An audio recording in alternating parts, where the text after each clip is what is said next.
ئازیزانم ئەم کاتتان باش لە بەرنامەی وێنەکانی دوێنێەوە سڵاو خۆتان نەزانن ئەم بەرنمەیە دەلاقەیەکە بۆ ناویاد و یادێوەرەکانی شار گفتوگۆ و دەمەتەقەیە لەگەڵ خەڵکانی منەوەر و بیرمەند و کەسایەتی ئەم نیشتیمانە بۆ گرێدانی هەردوونەوەی دوێنێ و ئەمڕۆ پێکەوە بەستنی مێژوویەکە یان ڕۆژگارێکە کە ڕابردوو و جاریشکە ناگەڕێتەوە بە ڕۆژەکانی ئەمڕۆ پەیوەستکردنی ئەو ڕۆژ و شەوانەیە کە هەمومان لە دەوری کوانیوە گرد دەبووینەوە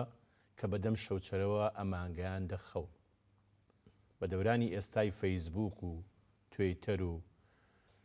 لێکترازان و تەنیایی ئەمە تەنیا لەم مەملەکەتەی ئێمەوانیە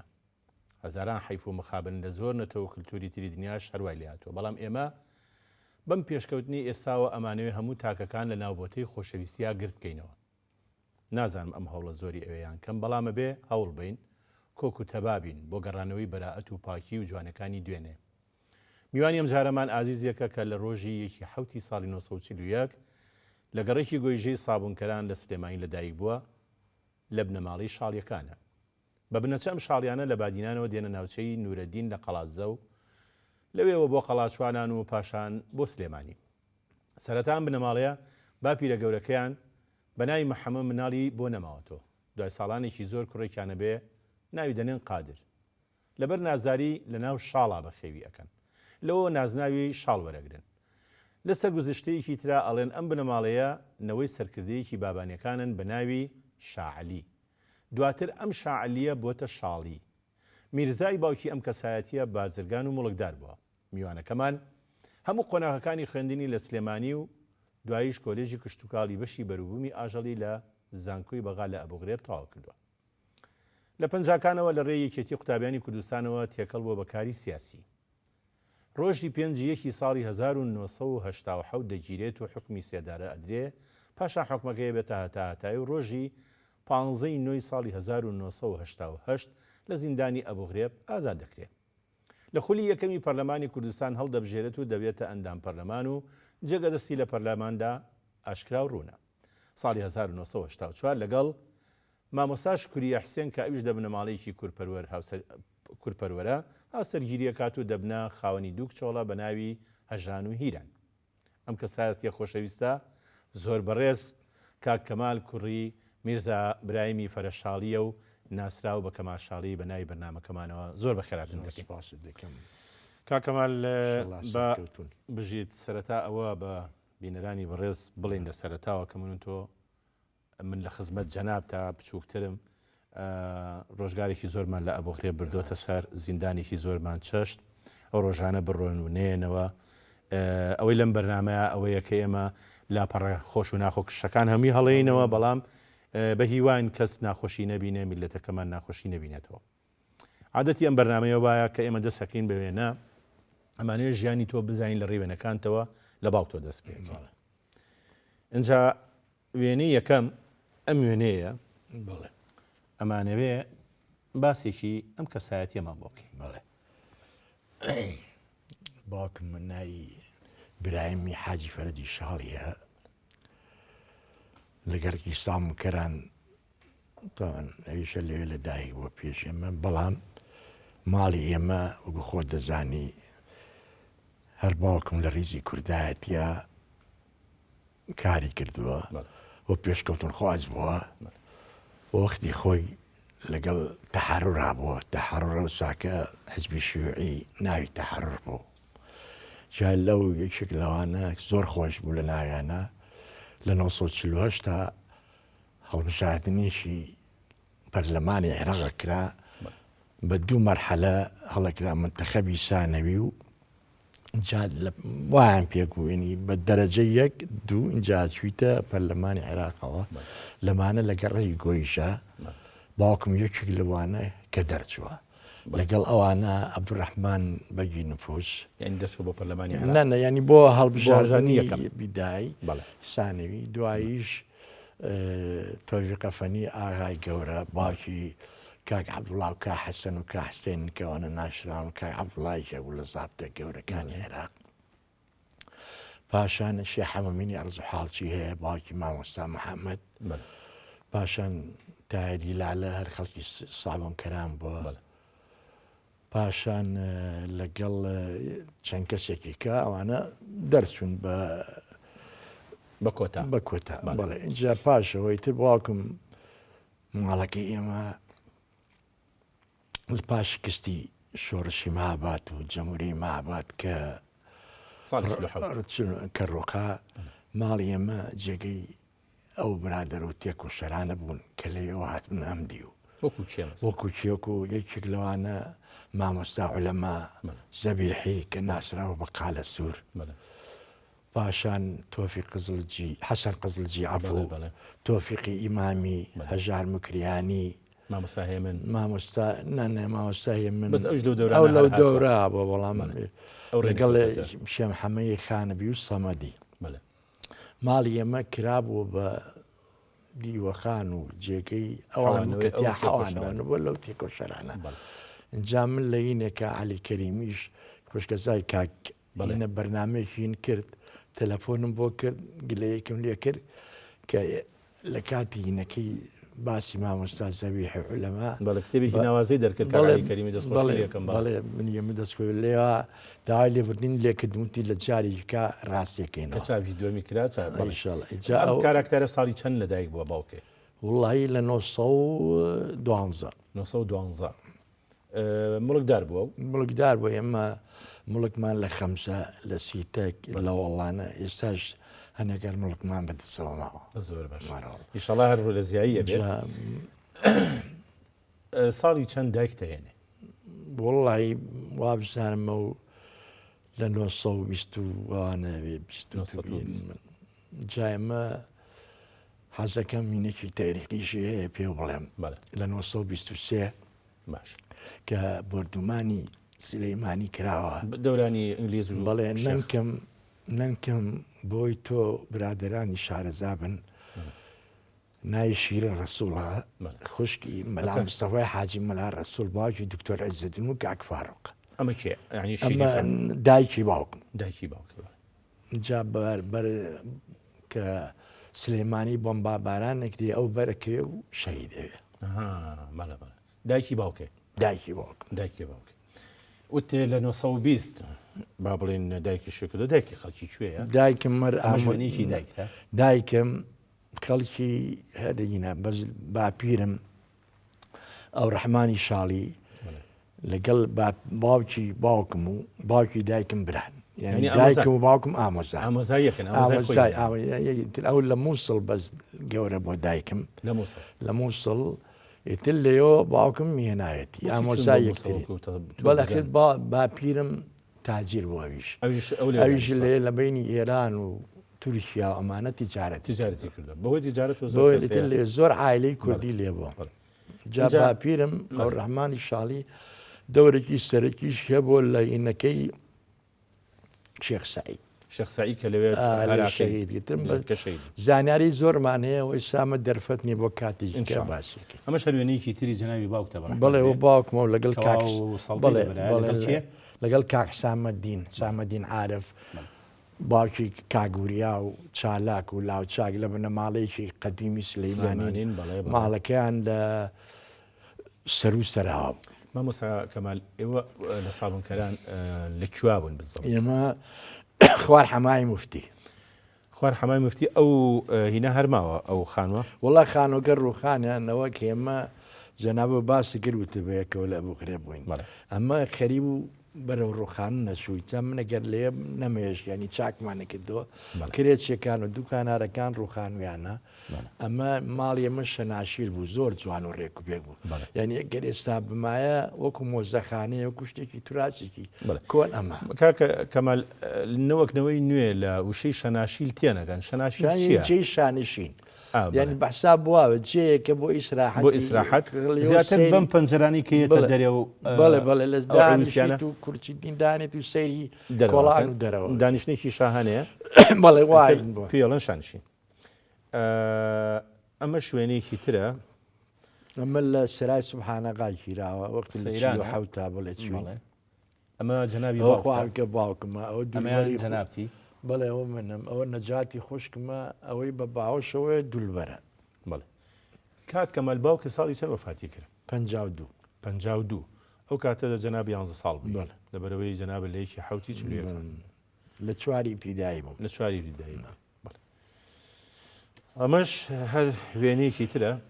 بەڵێ نەمیشە عینە وێنەیە بەڵامی تر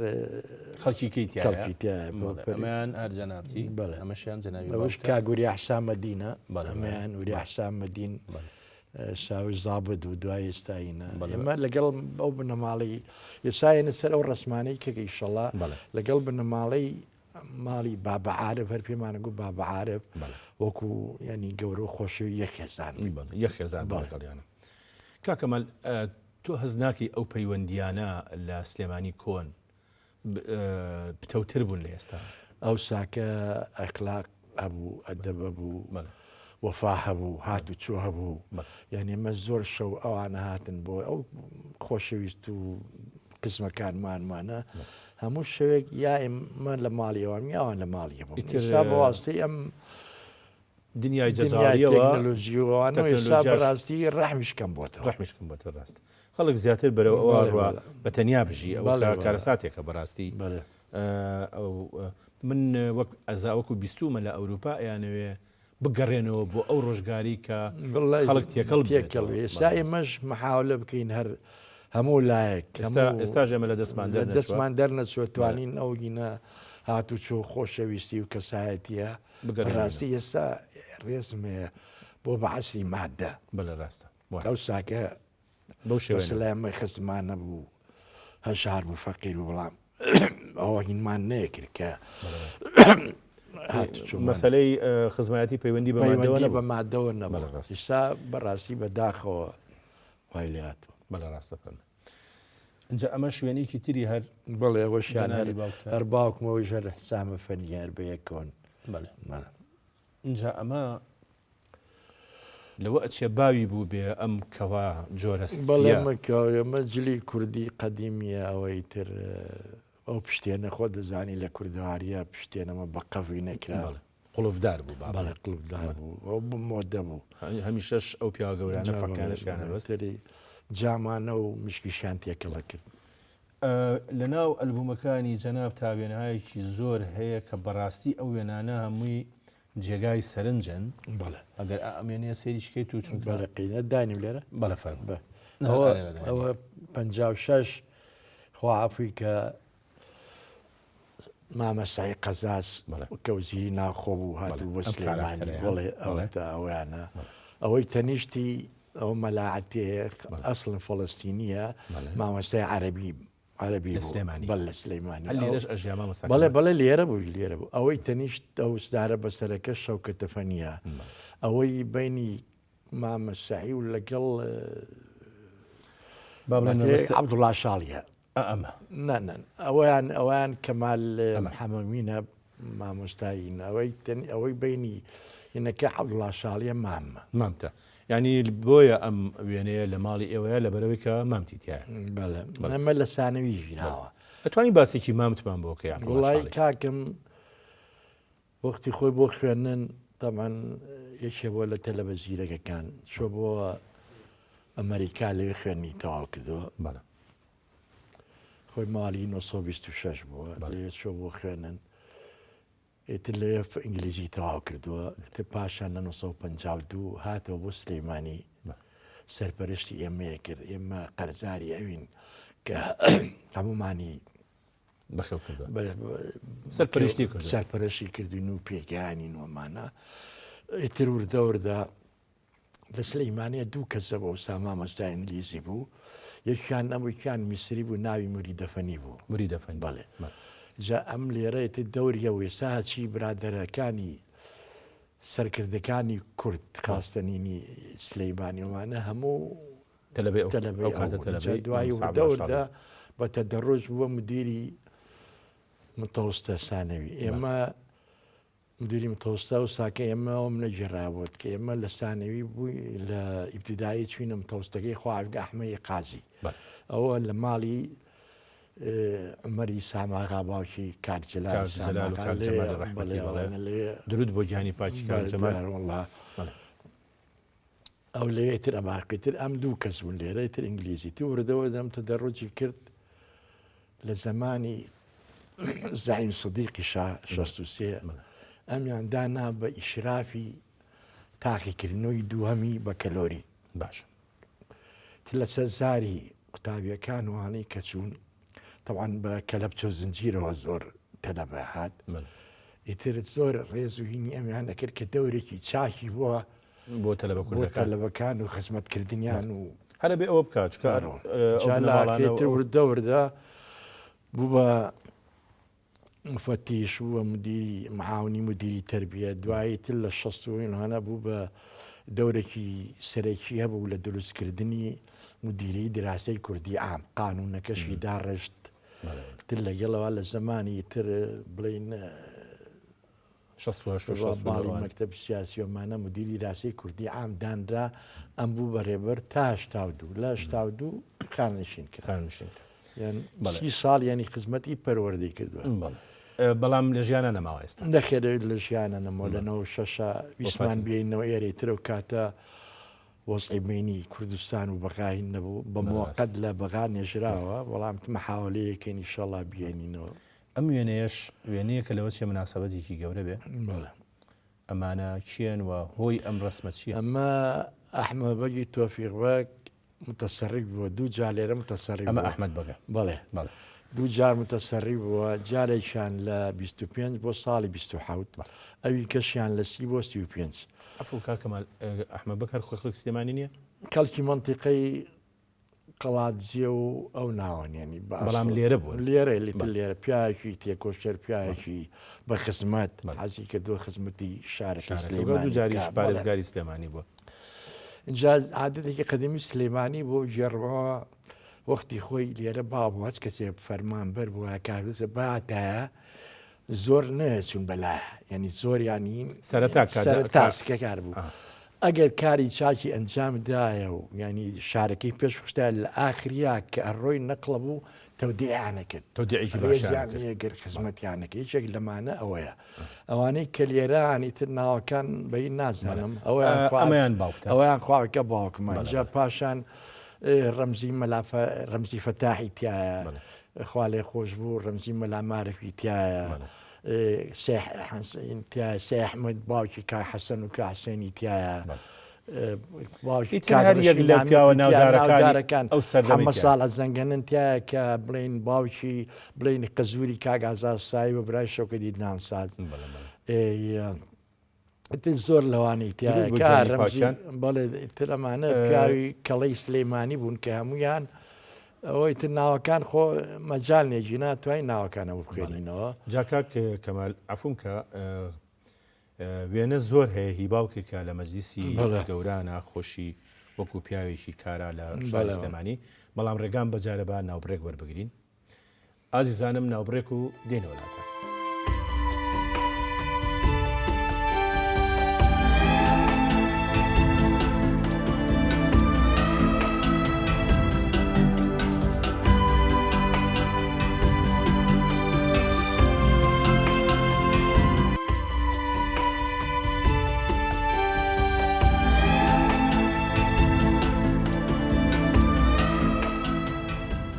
پێش ناوبڕەکە باسی هەندێک وێنەمان کرد کە جەنابی باوکە خوافریکە لەگەڵ کۆمەڵێ لە منەوەر و خەڵکی تێکۆشەری ئەو کاتا وێنەی هەیە یەکێک لە وێنانە لە ئەلبومی جەناب تا وێنەیەکی جوانە بەڕاستی ئەم وێنەیە بەڵێ ئەوە لە ماڵی پێم وتی بابە عارف ئێستا سەیلێنەوە لەکوێ بەڵێ ئەوە لەوێتەوە ماڵەکەیان بوو ماڵی چیە ماڵی مامە عارف حکمەت ماڵی عارف حکمەت باوکی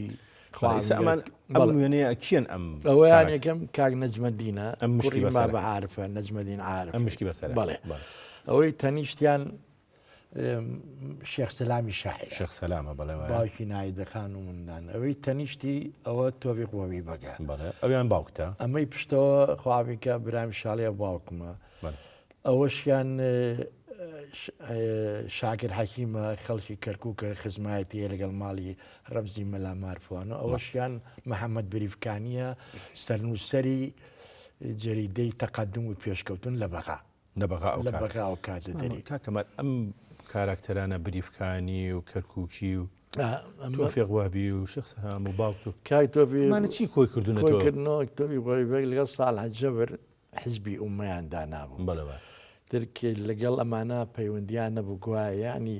حزبی ئومە بچن ناو حزبی ئومە گفت گویان نەکرد بۆ ئەو هاتووە بۆ ئەواتن تۆبی غۆی بوت لە تقریبا لەگەڵ ئێمەشا خزمەتێکمانێتان لەگەڵ خواویکە باوکمە علاقی خۆشەویستی و برادێتی و نامە گۆڕینەوەیان هەبووە بەڵە ڕاستەوە چەند لەسەر ئەو کارکتەرانە بووتری هێشتا کەمە شێخ سەلام بەڕاستی شێخ سەلامی شاعر تۆفیق وابی باب ئەمەش هەر ئەو ڕسمەیە بەڵێ ئەمەیان ئەوەی یەکەمیان تۆفیقفەنی ئاغا گەورەی پێڵێن ئەوە باوکی ئەوەی کەوتمبانی کە عەبدوڵڵا کە حەسەن و کە حوسێن ئەوەی تەنیشتیان خواویکە باوکمە برامی شاڵی ئەوەی پشتەوە کەوەستاوە کەمال عارف حکمت و لە ماخریا بۆ عوزی محکەمەی تەمیزیش لە هەولێر حامیەکی زۆر ئەوەی کە دانیشتۆ لە بەردەمیە ئەوە فواد مەستیە کۆشەری دێرین و کورد پەروەر نیشمان پەروەر کاگن و شیروان کێچێکە لە سەربازە چالاک و خزمەتێکی زۆری زۆری شۆڕشی ئەیلول و شۆڕشی نیە و ئێستاشر بەردەوامە لە خزمەتکردنی بڵێ ئەوەی تەنیشتیان تۆبی ڕۆوی بەگە ئەوەی تەنیشتیان ڕەمزی مەلامارە باوکی کاک فەوزی ئەوانە شاعری گەورە ئەوەی پشتەوە شێخ سەلامە ئەوە شێخ سەلامە شێخ سەلام بەجلی کوردێکەوە نارجلی کوردیە بەڵام لەو ڕسمما جوانتەینەکەی نەبەستوە ئەمان نەیبەستووە لێرا لیا بەستی ئەوی تەنیشتیان پێوتیەوە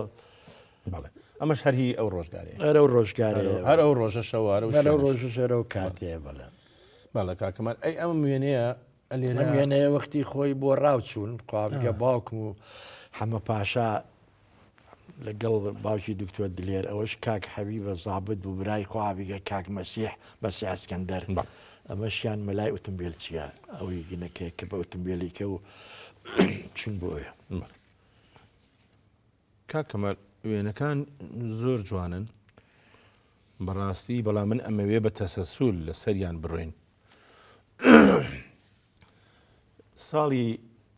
چەند چووی تەمتەوەستە کاکەمان من ساڵی 56 ئینم تەواگە چوومم تۆستە ئەو کاتە باوکیشن نەمابوو نەخێ 52 بەڵام ڕۆڵی مامە عەبدوڵڵا دیارە لەبەرەوەی کە ئێوە هەمووتان کولیەتان تەواو کردووە کاریگەری ئەوتان بەسەرەوەیەوە بەڵاستی وەنیە کاکەمە جەناب ئەو کاتە لە سلێمانیە کە باوکی وەفاتی کرد تۆ ملزەم نەبووی بەوەی کەوا من عمرم مناڵ بووم ئەزانم مناڵبووی بەڵام ملزەم نەبووی بەوەی کەوا نان پەیاکی بۆ نەخێ ناشکوی امکانیاتمان نەبوو پێویستیتان پێی مڵکمانە بوو ئەو ڕیزە دوکانی ساڵمکەرانمانە بوو ئەوانە هەمووی دافع بوون بۆی دوکانێکمانە بوو لە مەلا عەلی سەحاف کتیا بوو لە ناو بازار ئەوە شەریزەری ئێمە بوو ئەم وێنەیە چیە کاکەمان ئەمە وێنەیەوە حەمەفەنیە زابوت و مێردی پورمە ئەوەشیان تەنیشتی پورمە ئەوەی تەنیشتیان خواگە دایکمە ئەمەیان دایکتە بەڵێ کاتە ئەم وێنەیە تقریبا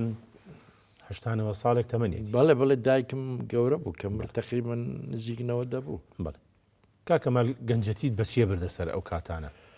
وڵی کاکە ئێمە و ساکە بخوێننەوە بەڵێ ئەتان خوێندەوە ئەتان خوێنەوە ئێمەی تچکە لەگەڵ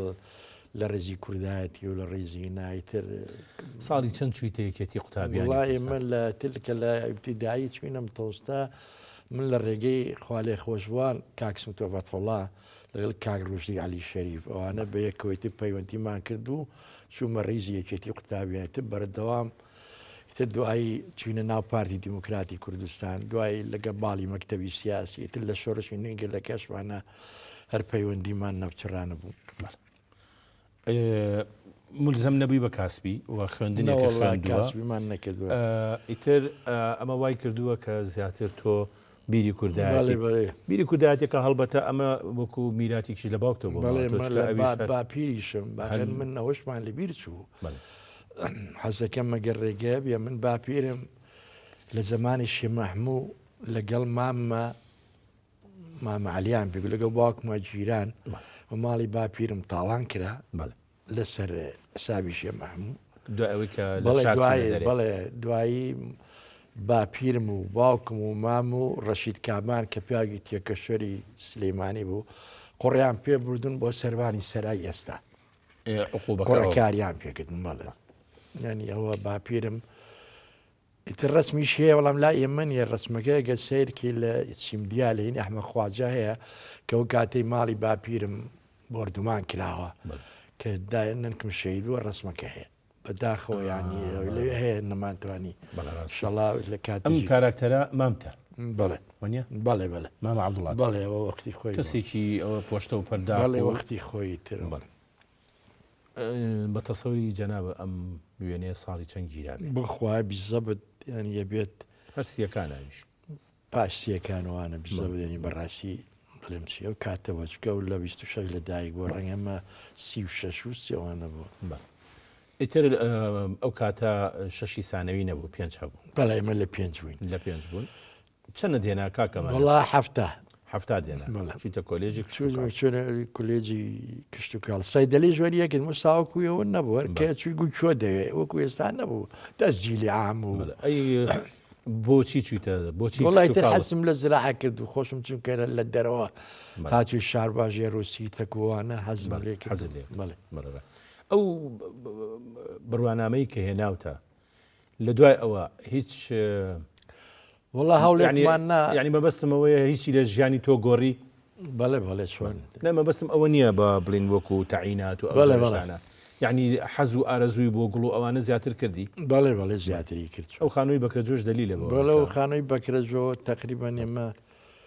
کە لێەوە 40 ساڵە لەو خانواین و لەوێ شەر گیراین و حکومیە دامراین و بەڵێ ڕاستەکەی بەڵێ باب ئەمەش هەر وێنەیەکەیە ئەمەی ناوەڕاستیان جەنابتی ئەویان کاک ئەفراسیاوە کوڕی مەجیاوەر حاکم خواوی کە مردووە ئەمەیان بڵهیەوەیان نایەتەوە خیال نایەتەوە خیال لە حەفلەیەشی تەخەڕووین بووینی ناسینی بەغا کاکەمە لەگەر من نامەوێت ئەحراجی بکەم بەڵام ئەمەوێ پرسیارێ بکەم ئینسان لە دەورانی هەرزەکاری و گەنجێتیە زۆر خولیای ئەوەیە کە هاوڕێیەکی سەمیم با بڵێ بتەوە بۆ خۆی هەڵبژێرە بۆ ژیانی تو ئەگەر ناوی دوو هاوڕێت ببرێ یەکەم دوو ناو چیان لە ژیانی تو من مامە جەمال مامە جەمال حەکیم ئاغا ئێمە هیوای تەندروستی بۆ ئەخوازی بەڕاستی کەسایەتیشی ناوازەیە لێڕێ شعری جوانیشی لەسەر سلێمانی هەیە من جا و برادرانی کە ئێمە هەڵس و کەوتمان لەگەڵیان هەرگین بوو چیتر ئێمە وتمان دوانمە نەبوو وڵی تر زۆر هەیە ترە گەرە بێت دوان بێت ینی نەختێک شتەکە لە قەبێ ئەڕوا بەدەمی زۆرن ینی زۆر مەسەر لەو برادرانەی کە مەسەلا کاک هەلمی علی شەریف ئەوە ژێکێکە لە کاک عومەر دەبابە کاک علی عەسکەری ئەمانە هەموو ئێمە لە کوردایەتە هەروەکو ڕێز دکتۆر خالیت لە بەغا کاک فۆزی ڕەشی نامەکانی زۆرە گە ناوەکان زۆر بڵێم ینی بازیەکەم تا زۆر بڵێ زۆرتر عاجزەوێت لە بەرۆیان ئێوانە کەمال ئەم وێنەیەکی ئەوە خواعبی کە وەحسە ڕەشی خەیاتە وێنەکەی پێشێشکردم ڕەشی قادیشیە بوو لە نیشتیمار کوردپەروەرەکانە کە لە 1940وانەوە لە ڕیزی کوردایەتی کاری کردووە و لە نەتیجەی تێکۆشان وین حکمی عدامی دەرچوو دوای هەر بە لێبوردنە گشتێکە ئین بوو هەتا بەڕێز مام جەلال یادی خێر بێ پێگوت دێوە ڕەش ئەمە ینی پیاوێکی قارەمان بوو پیاوێکی ئازا بوو کورجگۆڵ بوو هەموو ژیانی خۆی تەرخان کردبوو بۆ کوردایەتی ژنیشی نێنە ژنیشی نێنە وڵا خێزانی نەبوو خەیاتێکی باشیش بوو بەڵام کوردایەتی نێهێش کوردایەتی نێش لە خەیاتێکەشی بە باشی بکە وەڵام پیتر ئەمە برادری هەمومان و برادری هەتا بەڕێز مام جەلال و کاک عومەر دەبابە و کاک هەلمی علی شەریف و کاک جەمال ئاغاوە زوور جا ئەم ئێمە دامان نابوو لە کاتێکە کە تەنزیماتمان دروست کرد هی بچوتنەوەی ناو شارۆمانە ئەممان دانا بە لێپرسایی خۆمان جاوەی گوو من باشە من خوێنەواریم نییە بۆ چردیەوە کاکە ئێمە تۆ ئەتوانی بڕۆیت و پەیوەندی بکەی بە شۆڕشەوە ئێمە گە ڕۆژێ دوو ڕۆژ دیار نەبین بەڵام تۆ بەواسی نەکەوێت زۆر ڕێز و تەقدیر و تر زوربەی ئایلە کۆنەکانی سلەیمانی ماڵەکان بۆم کردبەوە یعنی وەکو ماڵی خۆی تەسەڕەفیەکە بەڵێوەڵا من لە زۆر مناسبە ئەوانە باسەکرێ کە کەسێکی زۆر تێکۆشە بۆ ئێساش باخچەیەک لە بەختیاری هەیە بە ناوی ئەو شەهیدە ئەو قارەمانەوە کاکەمال ئەمە لە 1960 گیرا لەگەڵ فواد برایم ئەوە کاک فواد وڵی قەشەکە زۆر ئەمەیان جەنابی ئەویان منم ئەوشان قەشەیە بوو زۆر کوردی خۆش و کوردایەتیە کرد هاتو چۆی مەسیحەکانی عنکاوانەیە کرێ من دووسێن خەڵکمان لەگەڵ هاوسێ چوار تەلەبەی مەسیحی کورپەرۆنیشیمان بێت ئەو وێنەیە مانگە دووە لە 61وانە دوای ئەوەی کە با بڵێن ئیتر ئەچیتە ژیانی بەغاو کۆلێژ لە بەشی بەروبوومی ئاژەڵ بە عەرەبی ئینتاج حیوانی جا ئێمە لەوێ کە چوینە کۆلێج هەر پەیوەندیمان بە ڕێزەکانی پارتی ئەو ساوە هەبوو ئیتر من لە سەرینەکەی لە خۆپشاندانەکانی مانگرتنەکە دژی عەبدولکەریم قاسم ئێمە بەشداریمان کرد جا پاشەوە کە کودەداکەی 63 بوو بە شوێنمانە گەڕانیەمە ئیتر من لە بەغا هەڵهاتم قاڵقە بزمان بۆ دەچوو هاتین بۆ ئەو کاتە لە پۆلی چەند بووی لە پۆلیسیە بووم من 3 ساڵ لە سیمبیسیە مامەوە بەهۆی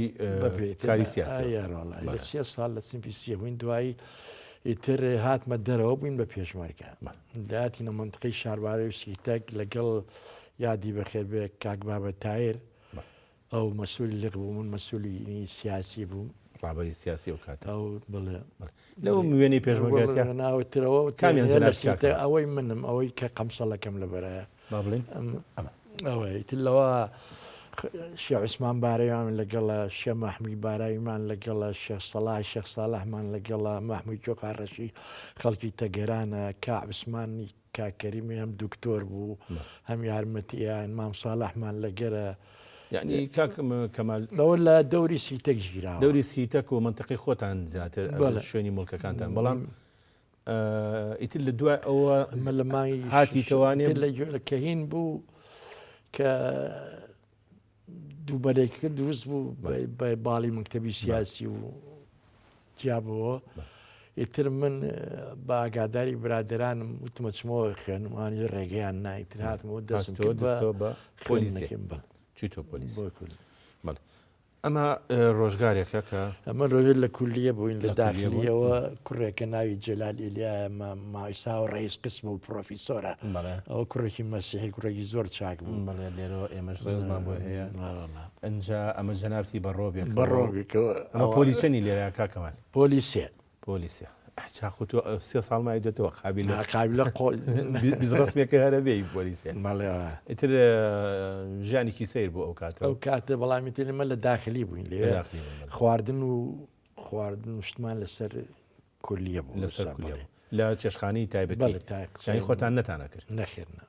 کاکەمان تۆ خۆ چۆنی لە چێش دەنان مشتی بە وڵی خۆم زۆر باشیم بەس حەزم لە خواردنی خۆش ئەوە بە تایبەتی دێنە سەری ئەوە بەشێکی گرنگە لە بەشێکی گرنگە لە ژیانی بەڕێزێ بەس هەر ئەو نەوتم جارێ بابزانین کاکەمال خۆی ئەم وێنەیە ئەوە نەوزاتی برام ئەچوو بۆ خارج بۆی خۆسلافیا ئەوەیە سەریان منم ئەوە دکتۆر مۆفەقی ڕەشی خۆشەویست و برامانە ئەوەش مامەسا جەمال شاڵیە ئەوە نەوزاتە ئەوە نامیقی حاجی عەلیە کاک نامی ئەمەش کاک نەوزاتی برا بەڵێ من ڕۆژ بۆ چۆ چوو بۆی خۆسلافە بۆ خوێنن بۆ خوێندن بەڵێ چی تاوا کرد ئەویش کولەی زراعە تاوی کرد لە یوغۆسلافیا ئەوەش با بڵێن وێزگەی شەمەندەفەرە بەڵێ لە بەغاوە بە قەتار لێەوە چوو بۆ تورکیا لە تورکیا بۆ مووسڵ و لە خەتی مووسڵات بەڵێ لەو ساهرەوێ بوو ئیتر لێەوە بە شەمەندەفەری تورکیایی بەرەو بڵغاریا و بڵغاریەشە بۆ یوغۆسلافیا بەزەو وێنەوێنێکی زۆر زۆر جوانە اینجا ئێمە ئەمانەوێ ئەو ڕۆژگارانەی تر کە هەر عینی زمانی کولیا ئەوە قسمەکەمانە بڵێ قسمی ئینتاجی حیوانی ئەوە بە یەکەوە لەگەڵ کاکەمال لە کۆلێژی بگرێ بە بەڵێ لە کۆلێژی کشتتوکاڵ ئەو کاتە کچانی سلێمانی یا کچانی کورد لەگەڵتان بوون کەم بوون هینمان لەگەڵ بخواوی کە ڕووناک شاڵیمان لەگەڵ بوو شاڵی پێژیەمە بڵێ هەبوو کوردەوەیکێ ناوی مفیدە بوو یەکێکی کەشە بۆ خوان دووسێ ناومان لێ کەمالی ئەمە لە حەفلەیەکە لە هەر بە مناسبەتی نەورۆزەوە بڵێ ئەوە من موەتەوە برادەرانی کێخوا ئەوە لە دواوەی شێک دیارەوە مامۆستا کەریمە کەریم مامۆستای سانەیە بوو لە بەکرێتەوە ئەوەی پشتەوە تێکەڵە بخوا بەڵێ اینجا ساڵی چەند لەوێ دەرچووی لە من 66 65 لە کولیم تەواو دوایی هەر لە بەغاماینەوە دەستمانە کرد بە کاری سیاسیەوەمانە و دوای من لە ئەعماری شیمال تەعین بووم ئەو ئەعماری شیمالە ئەگەر بۆمان باسکەی دایرێ بوو ئەعماریشمان دروست بوو ینی ئاوەدانی ئاوەدانکردنەوەی بڵێن باکوور بەڵێ باکوور ئەو سادان نابوو بۆ ئاوەدانکردنەوەی دیاتەکان چ مەکتەب و خەستەخانەکان ئەوان ئیشرافیان نەکرد لە دوای بەیانی ئازار ئەو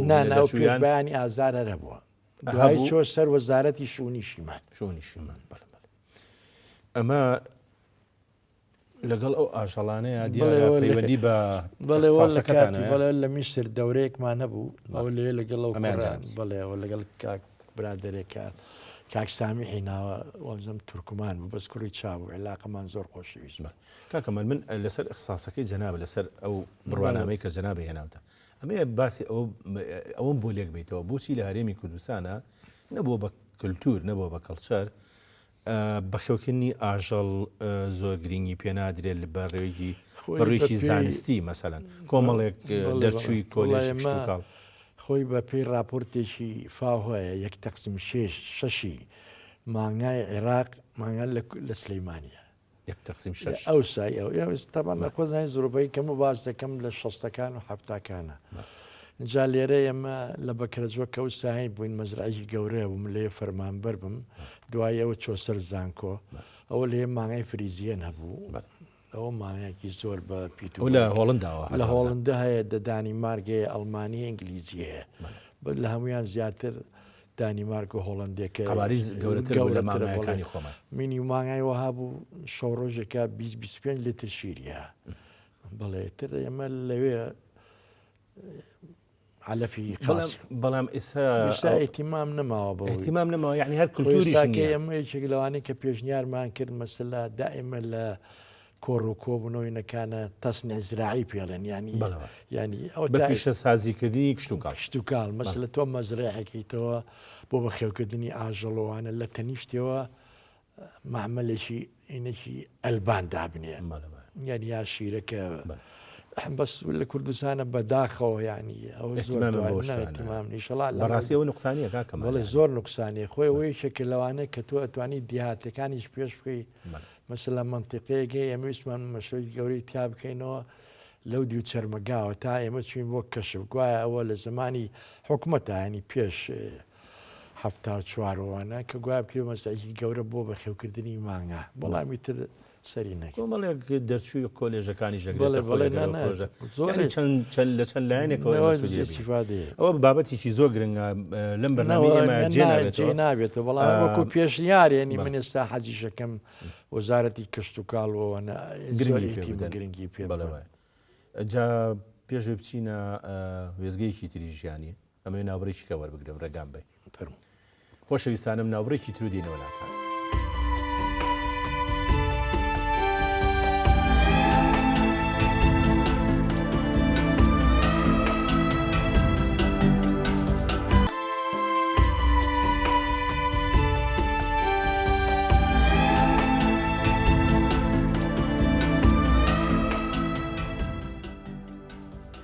ئەمە پێش ناوڕەکە لە زۆر بابەت قسەمان کردبێت لەسەر مەسەلەی کشت و کاڵوانە کاک کەمال جەنابە ساڵی چەند ژنێنە من 84 ینی لە کاتێکی زۆر متاخرا ژنێ هەیە بەڵێ دوای کرد هۆکاری چی وڵی تر هۆکارەکەی بڵێم چیتر عاجز بووبی لە ژنێنە نەوەڵا عاجزنەوەی یارێکە هەبوو لە دەست چوە پێش نەخۆشەویستیم نەکردووە دوای شکرێخانت هێنا بەڵاشگەخایتر زۆر بەڕاستی گونجاوین لە عایلێکی نیشتمان پەروەر و کورد پەروەر ئەمە چێ ڕۆژی ئەوە ڕۆژی بڵین نیشانەکردن ڕۆژی نیشانەکردن لێرە لەوە چیە قسەیەک ببێت چکە پێکەنن مەسەلەکە چیەمە وڵی تر بێ بڵێم وتمە بە زۆر تووشیان کردوم بە زۆر ئەڵێن گوایە بەشکرێخانی وتۆ لەو کاتا وتە لەوەچی ئەمنی ڕۆژ زۆری خوا دەبێت لە بەرەوەی پشتێنەکە تۆزێک گەورەوە لە بچوو بەتەوە ناوتم دیارە زۆری خوادوە پشتێنەکە بێ لیگریکی پێوە لیگریشکی پێوە بکەین بەڵێ وایە ئەمەش هەری ئەو ڕۆژگارە ینی کەواتە لە ڕۆژی وشێنیا کەم خۆت باشە بڵێ ئەوە سورایخانە ئەوەی سورایخانە ئەوە سوداکی کاک دکتۆری دیگار بەڵێ ئەوە شان جەناوتدایکێ بڵێ اینجا شکێخن ئەمەش هەر لەوە ئەچێ ئەو ڕۆژگارە بێوە نیە یان نەخێر ئەمە وەڵامە لێ بێرە و کاتێ هەرو کاتێ دیارە هەرو کاتێ بەڵێ اینجا زۆر وێنە هەیە ئەو وێنانە حەزەکەم ئێمە لە سەری ڕابوەستی هیچێک لەو وێنانە ئەمێنەیە ئەوە لەگەڵ خواویکە ئەحمەدی دادی لە کۆنگرید و یەکێتی نیشتیمانیا بەیەکەوە گرتمە لەو کاتە کە لە کۆنگریا بوون درود بۆ ژیانی پاکی کاک ئەحمەدی دادی بەڕاستی ئەو پیاوە پیاوێکی با بڵێن تێکۆشەر بوو ماندوو بوو ئەم وێنەیە ئەمە ئەوە شکری خێزانمەوەش مامەد جەمال ئەوش تەنیشتی ڕووناکان داگی کاک بەرم خۆی هەنێک کەسە بوو لەم برادر و خۆشەویستانەی ئێمانە ئەخبار و شتیانێنە ئەیانویست بینی شکری مامەد جەمال تێک بن باش تر ئێمە ئەمینەمان کێشی بن بینیان ینی باشە نیوە ڕاست و نیوە سوعبەت ینی ئەویتر ئەمە گرتمان بۆی وەڵامی ئەو برادرانە بینەوە کە هەر ڕێکن و هیچ مشکلەیەشیان نییە و هەر مامەد جەمال شکری بە برازای خۆی دانێ ئەویشەوە بە مامی خۆی دانێ یعنی خۆی لە ئەساسا مامەد جەمال هیچ مشکلەیەکی نییە مامەد جەمال لەر عایلەکەی ئەوانەیە خۆش ویستەوە بەس خەڵگەیە قسە باو قسەیە هێنێ مشکلەکە ئەوەیە بەڵام ئەم ڕسمە پەرپەرچی ئەوانەی بەرپەرچیانەیەەوە دۆکۆمنتیژی باشە بۆی کە بۆەوەی ئیتر لەسەر ئەو بەڕەحمەت بێ سەر ئەو کارە بەردەوام نبن بەڕەحمەت بێ خاتوڕووناکیش دانیشتەوە شاهد لە مۆزاکە بەڵێ ئەم وێنەیە ئەوە مامۆستا ئیبراهیم مەحموود بکاتەوە لە باخەکەی جەمال خەفا بەڕاستی جەمال خەفاوەش کوڕێتی جەلال داوەتێکی گەورەی چاکیان بۆ کردین مامە جەمالی شەر بۆ حاجی بەڵسا لەگەڵیا ئەوەی تەنیش مامە جەمالیش گەلاوێشخانە ئەوەش جەمال خەوەش کاکادیە سوورە ترەوەش منم و ڕسمەکەمان گرتووە بە مناسەوەی هاتنەوەی مامۆستا ئیبراهیم مەحموود بەڵێ کاک ئەمە باسی ئەمەمان بۆک ئەوە ناوی تارایە خوشکە زامە کچی مەحموود بابانە کچی نەجا شاڵیە ترەوە لە کاتی خواردن هاتووە ئەم ڕسمی خواردنانەوەی لەکوێ کاکەمال من ئەزانم کە جەنابە زۆر مشتاقی خواردنی خۆشی هەرچەنە زۆر ناخۆی من دڵنیام بە کەم ئەخۆی بەڵام حەزەکەی و خوانی لە بەردەم تا بێ زۆر خۆش بێ زۆر من سلێمانیانە بێ من بەڕاستی دەرەجەی ڕێسی حەزم لە قەلە قەل بەڵێ بەڵام قەل ئمە ڕقمان لێ دیکاکەوە تۆ دەستی ناکەی وڵا دەستمەکەی و خوانیی خۆشە بڵێ تر بەڵام قەل لە کوردەواریە حەزەکەی دووشتی بۆ باسکەم یەکەم قاوە تەقدیمەکەن قاوە بێ تاڵ بێ نابێت شەکری تیاابێ ئەو لە نەزانینەوەە لە نەزای دووەم بازێ ماڵ و خەڵک قەل لێ نییە چێ شلەی لەگەڵانی باینجان و فاسولیا و ئەوە ڕاز نییە خۆی زانێ چی بە قەلەکە بە ئاوی قەلەکە برنجە کوردیەکە لێی بنێ و ئاوی قەلەکە دابنێ و قەلەکە دابنێ بەڵێ ئیتر ئەو لینجاوە چێتە برنجەکەشەوە ئەو سەری بگرە بەڵێ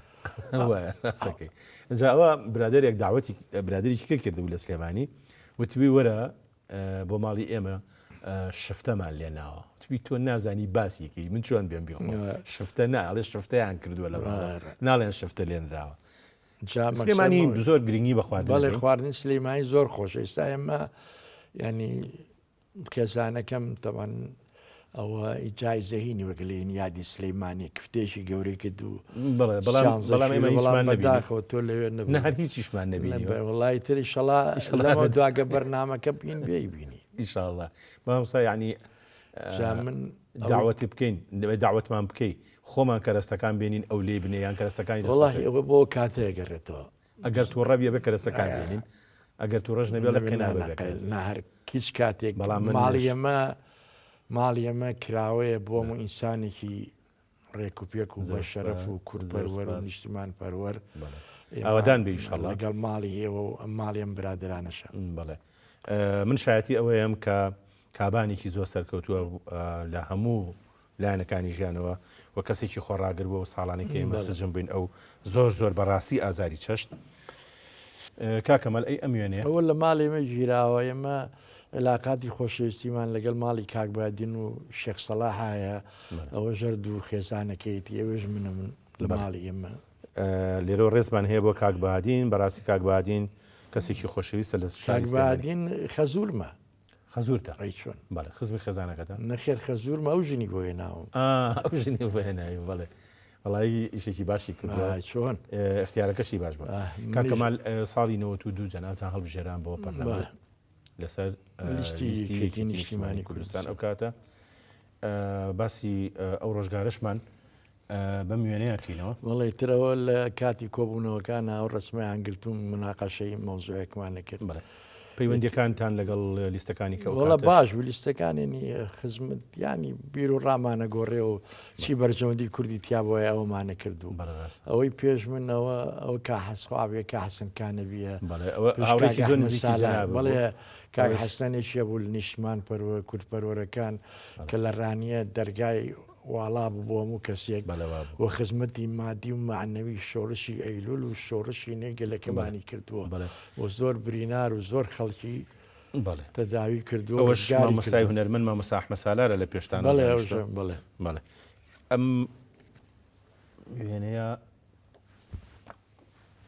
وێنەیەکی زۆر ناوازەی خێزانڵاوەینی ئێمە چین بۆ سەردانی برای بەرێز و خۆشەویستم مامجلال ئیشەڵا بە سەلامەتی و بە تەندروستی باشێتەوە ناومان ئەوە لە سوورداچین بۆ خزمەتی ئەوە منم بەجلی کوردیەوە ژێر خێزانەکەمە و ئەوش خوشکە هێرۆیە ئەوش بە ڕێز مامجلالە بەڵە ڕاستە کاکەمەل ئەمە لە ئەلبومی جەنابتە وێنەیەکی دیارە ئەمە کارمکەڕم تاالبانیە ئەمەی ناوەڕاست بڵێ ئەوە کە ئێمە بەکو بنەمای شاڵی بنەماڵە قەرزاری ئەوین چووکە ئەو ئێمە لە سێدارە ڕزگار کرد چوە لای سەدام حسین و ئەوەی ئەو لاشەوەشان کاک پیرۆ تاالبان ئەوی ژەر حکمی سێدارە هەبوو لەگەڵ ئێمە هەمومانی ڕزگار کرد و ئەو زۆر ئایلەی کەشی ڕزگار کردو و زۆر کەسی کەشی ڕزگار کردو لە سێدارەدا بەڵێ کاک هەندێکی کوردەوە بێ کورد شانازی بە مامۆستا مکەڕم تاالبانیەوە بکات بەڵە ڕاستەفەن ئەم وێنەیە ئەمانی چێن ئەوانە حەمید بڵباسە و دڵدارەکان و ئەوەش تەفگەری کوڕێتی ئەو ڕسمیان بە دیاری پێشکەش کردوین کاک حەمیدیش وڵایی لەسەر ئاوە بێ لە بەریتانیا لە خەیت بێ کاک حەمیدی شێک بووە لە پێشمەرگە و کورد پەرۆر نیشتیمان پەرۆرەکانی کوردستان کە جێگەی دیار بووە لە دانانی یاسا و مافی مرۆڤ و لە بەریتانیاش ماڵەکەی کراوە بوو بۆ زۆر کەس کاک کەمال ئەم وێنەیە جەنابتی ئەوە منم و هەژان و هیرانی کچمن هەردوو کچەکە باڵێ هەردوو کچەکەم خاڵێکیان لەژانخانی سەلی کوێیە ژانقان ماستەری شەڵات تاو کردووە لە ئیدارەی محاسەوە لە لەندەن هیرانخانیش فەرمانبرە لە بەشی ئیتیسالە لە مەتاری سلەیمان کاکەمال ئەم وێنەیە وێنەیەکی جوانە حەزم کرد ئەوە شکری خانە و ئەوەش بەندێ بەندەی مخلیستان بە جلوبەری کوردیەوە کاملی و زۆر بەجوان اینجا ئەمە ژوێنەیەکی ترە بەڵێ ئەوش هەر چوارتانە نۆنیە بەڵێ ئەمەش دادەهیرانە ئەمە جەنابتانن بە جلی کوردی تەواو و بە جامانە و بە جلی شاڵ و لەوە ئەچێرە خواردنێکی خۆشیشتان خواردە بێ پێشەڵێت وەنیە هەمیشە تۆ ئیتر خواردنی خۆشێکێکە لە بەرنامەکانێ هەرەوەمان بۆ ماوە بەڵە بەس کاک کەمال ئەمە دوایێنی جەناب بەڵێ ئەمە دوایێنی جەناب بەڵێ زۆر سپاسی دەکەم. کاک کەمال خۆشترین خواردن لە لای تو چییە؟ وەڵام من حەزم هەر لە قەلە ئەی بە گەنجەتی شەرواوی بەخوای تر حەزم لێ ئێستاژەر حەزم لێتی حەز دەکەم هەموو ڕۆژێکەمان بێ